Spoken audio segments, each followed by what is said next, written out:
Alright, so we are back with the Forest of Doom.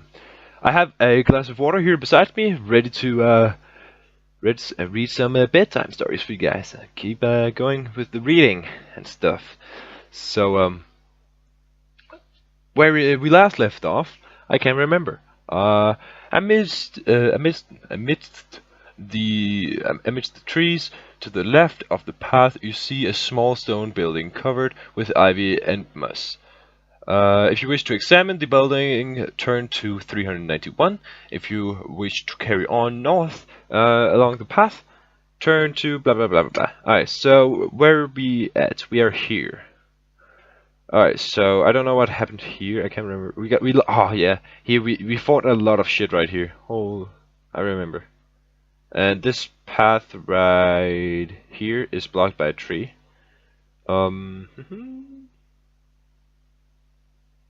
Adventure sheet here. So we have no provisions because we got robbed by a crazy lady last time, and we have 13 stamina left of 17.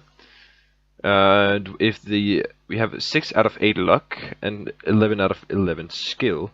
We have 17 gold coins, and we have to find the hammer and take it to Gillibrand. And the hammer is split in 2 parts. 2 goblins have those parts. Because we were talking to somebody that it got split. That was the mage. Yeah, the mage. And we have a sword and all different kind of items. Painted canvas, so a rod of water finding in case. Boar's gold nose ring. Yeah, we're gonna sell this at some point. Well, let's examine the building. The building measures only 3 meters by 3 by 3 meters and has no windows. The building is made of stone and looks very solid. There is no handle, and there does not appear to be another way to enter the building. Then you notice a tiny keyhole in the stone door. Do you possess a silver key? No, I do not. You may try to charge the door. It's made of stone. Charge the door down. Or may return to the player. Well, it's made of stone, so it's obviously stupid just to run head first against it. So, I return to the path. Oh, my bad. The path presses on northwards through the dense trees. Then it makes a sudden turn to the right and heads east. The path is so overgrown in places that you have to use your sword to cut through it.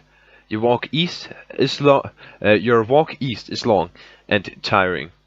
At last you reach a junction in the path. Looking at Big Leg's map, you decide to head north again in the direction of Stonebridge and ignore the narrow path continuing east. The path opens out into a small clearing to your right.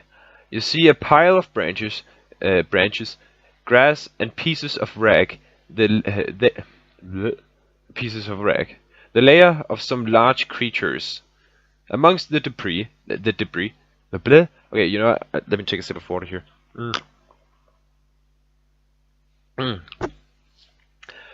Alright, amongst the debris and old bones scattered about, you catch sight of something glittering. If you want to look more closely, turn 57. If you wish to hurry north along the path, we're curious, motherfucker. Okay, something bad is about to happen. You walk over to investigate the lair, but are suddenly aware of a dark shadow being cast all about you. You hear a loud roar above you and look up to see a dragon-like creature with 2 legs and green scaly skin flying down to its lair. A bolt of fire shoots from its mouth towards you. I'm dead, and if you're lucky, the fire misses you and it explodes by your feet. Sadly, your luck has run out. Oh well. If you're unlucky, the firebolt slams into your back, knocking you to the ground. Unlucky barman, be unlucky in a test your luck roll. Okay, I don't know what just happened there, what that meant. You lose 4 stamina points for the injury caused by the terrible burn. If you're still alive, turn to... Okay. The creature landing in front of you is a wyvern. It looks at you and opens its huge mouth to let out another burning roar. It is about 10 meters long, and its thick scales look hard to penetrate with your sword. Do you possess a flute? I do not. Alright. The wyvern's long tail swishes from side to side, and smoke curls up from its nostrils.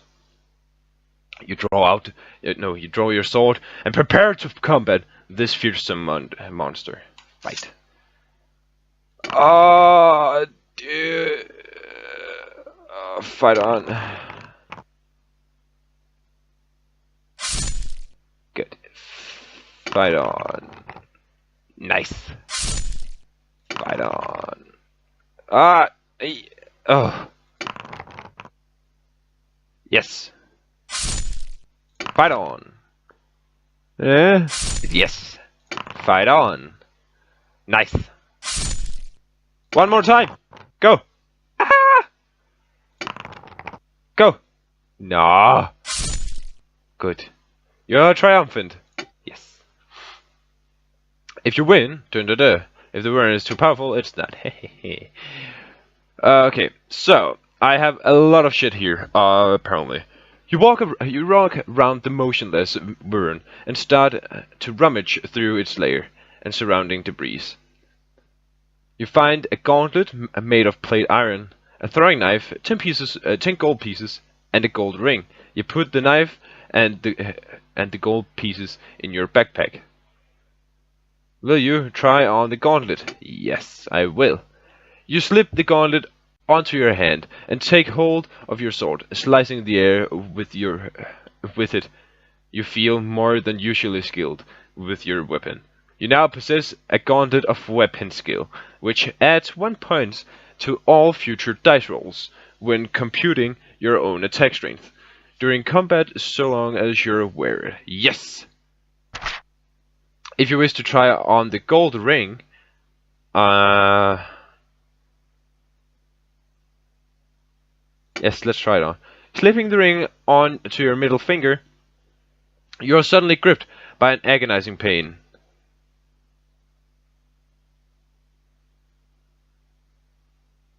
Huh? Agonizing pain. Eventually, the pain subsides, but you're unable to take the ring off. Take off the ring. God damn it. You're wearing a cursed ring of slowness, which subtracts 2 points from all future dice rolls when computing your own attack strength. God damn it. If you wish to try the gauntlet, no, I can't. No. This is my luck in this game is so atrocious. Holy shit. If you wish to ignore the gauntlet, well, I guess I have to. Walking along the narrow path, you suddenly hear a sharp crack of a twig breaking and the whispering of low voices. You draw your sword and wait anxiously with your back to a large oak tree. Then from behind the trees opposite you, step 4 men and a woman dressed in green tunics. Each looks menacing, and they stand with swords and axes in their hands. The young woman steps forward and tells you that you are trespassing on their territory, and you must pay a levy of 5 objects from your backpack, or face the consequences. If you wish to give them what they want, turn to that, and if you rather spit on the ground in reply and fight, well,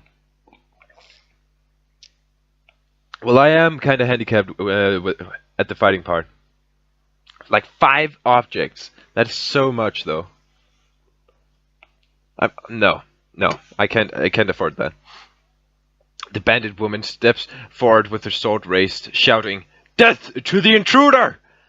Well, she wouldn't be. Okay, but let me just. It would be like, "Death to the intruder!" Something like that. She's their leader, and you must fight. Okay. Fight! Die, bitch! Oh shit. Goddammit. She got a lucky roll there. She got a motherfucking lucky roll. Fight on! God damn it. Bandit leader. Excellent. If you win, the next two bandits approach you. Okay. Bandit 2. There you go. There you go. And 5-5. Yay.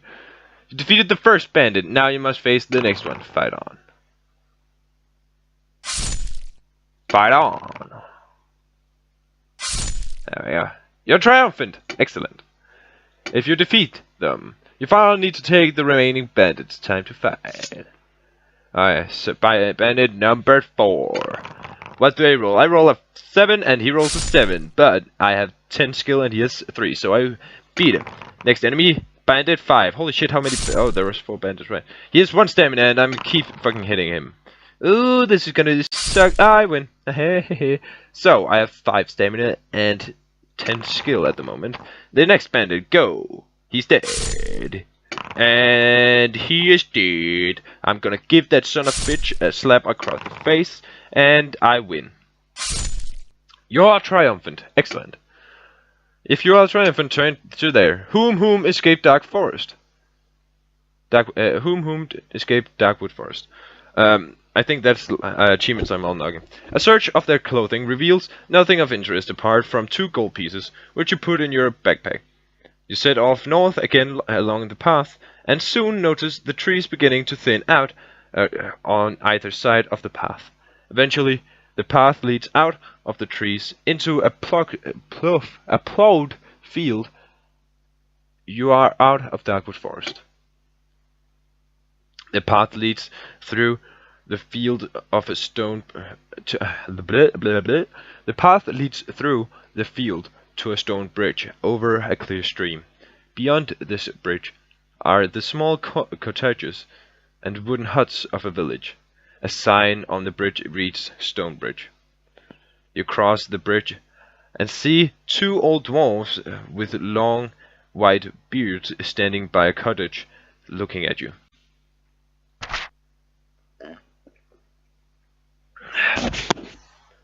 Do you have the hammerhead and the handle with the letter G inscribed in them? If you possess neither, only one of or only one of these items, turn to. You have failed in your quest to help the dwarves, being unable to face Gillibrand, the king. You decide to head east and find a place to rest after your perilous adventure. But wait, perhaps you want to continue searching. If you do, turn to 98. I probably do. You decide that the best way to continue looking is to walk back around Darkwood Forest and pay a visit to Jastromo. As you begin the long walk, you are attacked by a large group of wild hillmen. Probably the same group who attacked Big Leg and his party 2 days earlier. Test your luck. If you're lucky, you manage to run away from them without being hit by the rain of arrows which falls about. If you are unlucky, you are showered by arrows. There is no way you survive, and you're excellent. You're lucky. Yay!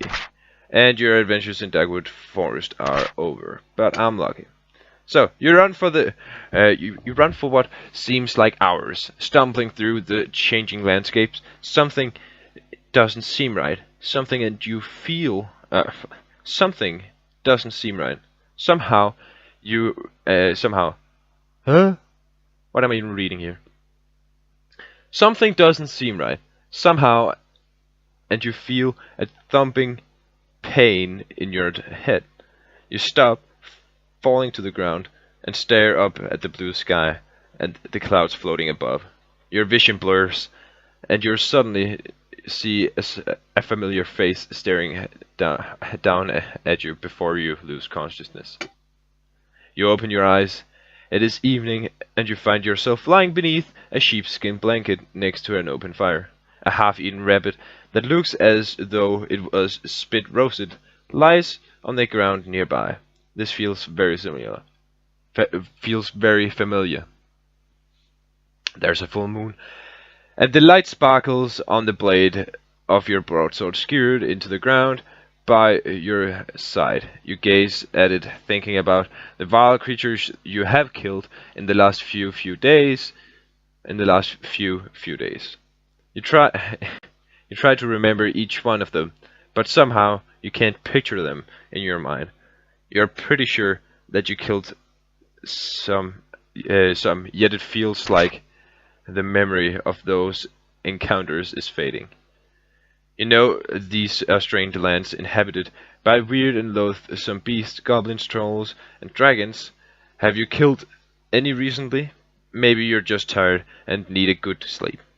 As the flame of your campfire gently dies, you begin to finally drift asleep, and images of fighting strange monsters flicker through your mind. Suddenly, in the bushes to your left, you hear a loud crack and a twig breaking under a clumsy foot. You leap up and grab your sword and stand, motionless but alert. Blah blah blah pounds, and you hear a groan, followed by a dull thud of a body falling to the ground. Is it a trap? Slowly you walk around it, and you see down a little man with a bushy beard. Oh, it's this. Okay. I'll turn it. I already read this. Alright, so.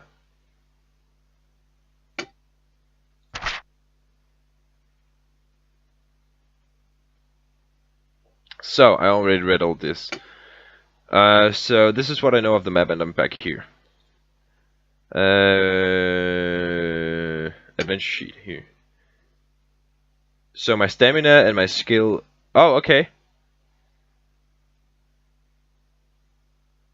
Oh. Oh. Oh, okay. Wait. Wait, so.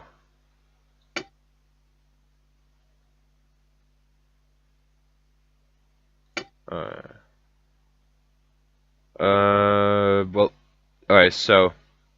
I'm not quite sure what is going on, but. Oh! What? Alright. Shit. So I used 2 of my provisions already. I have the same amount of gold, but I lost all my other items? Well... Alright. Well, I'm gonna buy everything.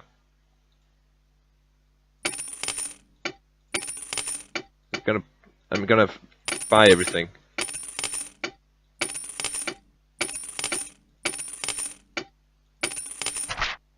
Gonna buy everything.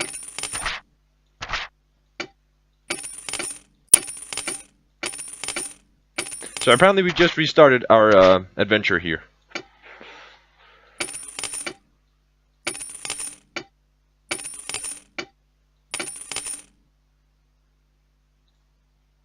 Alright, so I just got another achievement called Sell Out. Buy all Yastromo's items. So adventure sheet. Adventure sheet. Thank you. So I have a potion of healing, and I have some more provisions apparently. And I still have 15 gold pieces left. Holy shit. Alright. Yes, your Thomas says. Slowly, blah, blah, blah, blah, blah, blah. Okay, you think that I leave the room by the staircase. Outside, it's bright, blah, blah, blah, blah. Okay, so, last time, we went, west. So, this time, let's try and go right. To go east. Narrow path continues. To cut its way through the tangled... Oh man, my bad. The narrow path continues to cut its way through the tangled forest. Strange animal cries and noises echo through the trees. At last, the path widens to approximately a meter across. Soon you arrive at a moss-covered wooden signpost, on top of which sits a large crow. The arms of the signpost reads north and east. Just as you are deciding which way to continue, you hear the words, "Good afternoon." Good afternoon. You look up in the direction of the voice and see the crow looking down at you, inquisitively. Good afternoon. You reply. Good afternoon. You reply slowly, feeling a little foolish. The crow speaks again, asking which way you are headed. You reply that you're looking for two goblins, small sign-like creatures with a brown, scaly skin. 1 gold piece will buy my advice, states the crow confidently. Will you pay the crow for its advice? Yes, I will. You put the gold piece on top of the signpost as requested by the crow, after which it says, "Go north." You ask the crow why it needs a gold piece, and it replies that it needs 30 gold pieces to pay Yastomo to turn it back into a human again. You bid the crow farewell. If you want to go north as advised by the crow, turn to 8. I would. Walking along the path, you hear footsteps and arguing voices ahead of you. If you wish to meet their owners, turn to 317. If you would rather hide in the bushes and let them walk by, turn to 392. Let us hide in the bushes. As you crouch in the bushes of the path, the voices get louder. 2 pairs of spiny legs in tattered clothes shuffle past you quickly, kicking up dirt and dust. The voices soon fade away into the distance. You step out of on the path again and press on northwards. To the left of the path, you notice a large hole in the ground, with a diameter of some 3 meters. Walking over to the edge of the hole, you see it sloping off into the depth of the earth. If you wish to walk down the hole, turn to 125. If you prefer to continue walking northwards up the path, well, I mean,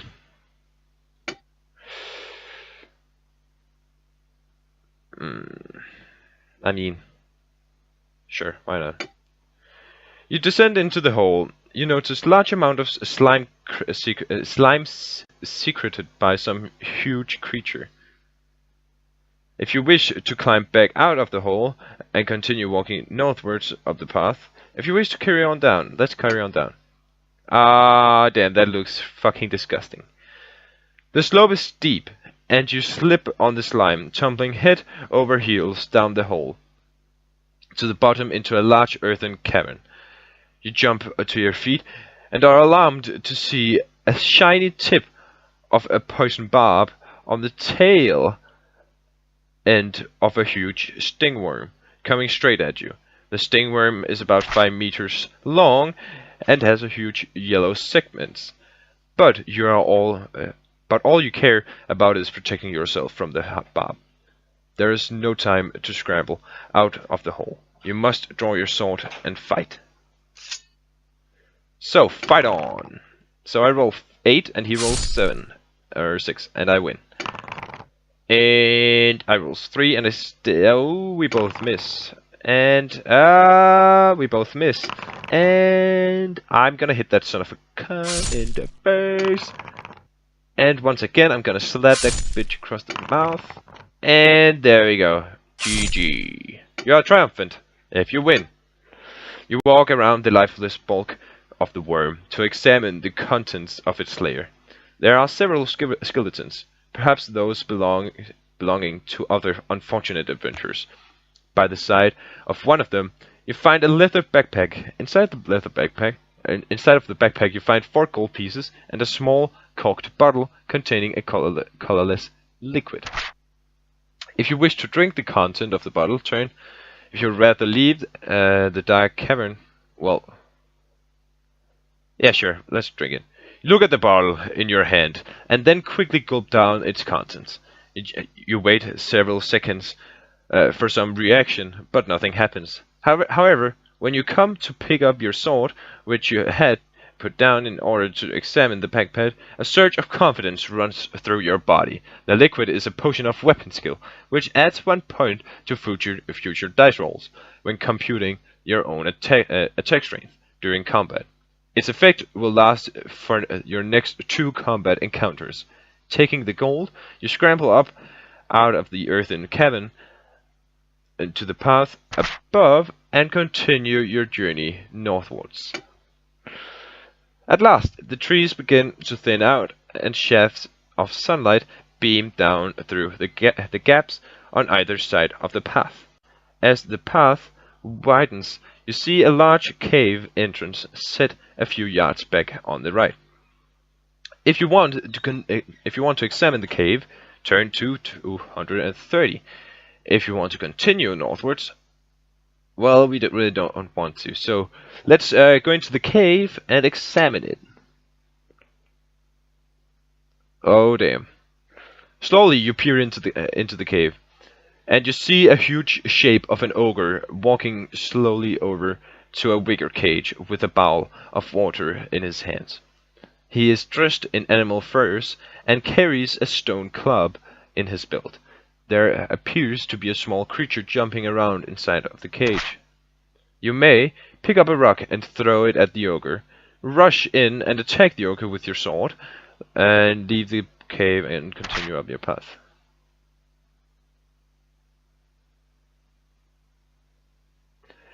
What the hell? Let's rush in. Well, the ogres normally, yeah. Let's rush in with our sword. You draw your sword as you enter the cave. The ogre throws down the wooden bowl and lifts his large stone club from his belt. He grunts and lopes towards you. Prepare for battle. Yeah. Holy shit! He has a lot of stamina, but no skill at all. Ah, god damn it! He got a lucky roll. He got 2 6s. That was so lucky. Fight on. Fight on. Fight on. Fight on. Oh, that looks like... Yeah, I'm gonna win, so... It's only if he hits 2 6s I'm gonna lose. And yeah, he's dead. You are triumphant. Excellent. You draw your sword as you enter the cave. The ogre throws down... Oh, yeah, well, I already read that. Ha! My bad. If you win, let's turn to the page. As the ogre slumps to the ground, the creature in the cage jumps around even more frantically than before. Do you take a closer look at the creature in the cage, or search through the contents of the cave? Actually, I don't know what's in the cage. It could have been his pet, so it's probably gonna be really mad at me for killing his owner. So let's take a look at the other stuff. There's not much of interest to be found in the cave. A straw bed, stone jars, a table, and a chair are all the things that are immediately visible. But a stone shelf above the bed, a small silver box catches your eye. If you want to open the silver box, turn to 240. If you decide to ignore the silver box and walk over to the creature in the cage, okay. Oh, alright. So I'm gonna open the silver box. You gently prise the lid off the box, but as you do so, yellow gas escapes and it envelopes your face. If you possess nose filters, I do. The gas is toxic, and your eyes start to water. You hold your breath long enough to find the nose filters and slip them into place inside of your nostrils. You inhale tentatively, but all is well. After a while, the gas cloud around your face fades away, and you put the silver box into your backpack. If you want to walk over to the creature in the cage, yeah, well, let's just do it. Inside of the cage, a small sinewy creature with a brown scaly skin is jumping up and down. He's a goblin, and he has a black shiny rod hanging on a leather cord around his neck. If you want to unlock the cage, no. Oh, well, I probably want to. You unlock the door and step back, drawing your sword in case the goblin tries to attack you. He picks up a wooden stool and, weaving it in the air, kicks the door open and charges at you screaming.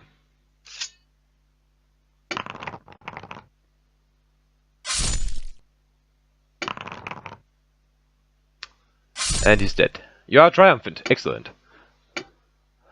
You bend down over the lifeless body of the mad goblin and examine the rod around its neck. The rod is made of ebony, and there is a screw thread on one end. You are excited to see the letter G neatly inscribed at the other end of what must be the handle of the dwarfish warhammer. You put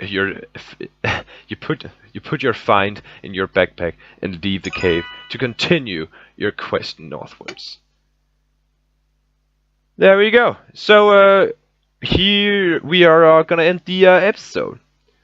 We are gonna end the episode here by finding the grip of the hammer, which is really exciting. I'm excited to get on with this, and I hope I'll see you guys next time for some more The Forest of Doom bedtime stories with the Raider.